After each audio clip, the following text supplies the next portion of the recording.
Tower Hamlets বারার উইকফোর্ড street ও ব্যানক্রাফট সাইটে ৩৩টি নতুন আবাসন ইউনিট ও অফিস স্থানে নির্মাণ কাজ সম্পন্ন হয়েছে।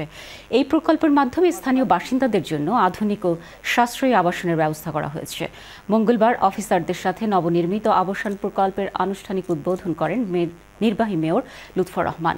এ সময় তিনি নতুন বাসিন্দাদের সাথে কথা বলেন এবং তাদের সুযোগ সুবিধার খোঁজ খবর নেন। মেয়র বলেন, উইকফোর্ড স্ট্রিট হাউজিং প্রকল্প হচ্ছে শতভাগ কাউন্সিল হোমস।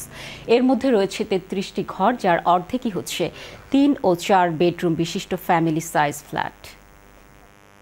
এটা হলো 100% কাউন্সিল হোমস। ৩৩টা গোড়ায়, ৩৩টার মাঝে আপনার half of which is family size homes, 3 bedroom 4 bedroom প্রতি বছর গোড়াইন হল। আর আগামী তো আপনার বিগ চাঙ্ক গোড়াইন অবশ্যই ইনশাল্লাহ আইব। আমি 16 বছর ওয়াইট করিয়া ঘর পাইছি, 4 বেডরুমর নাইস ঘর, ঠিক আছে। আমি হ্যাপি আছি। একটা শাওয়ার বা তার আর একটা বাথের টয়লেটে বেলকনিও আছে, নাইস ঘর। আমরা মানুষ হইলাম গিয়ে, আমার ছেলে 2জন, মেয়ে 4জন, আমরা 2জন, নকলতে আমরা 8জন।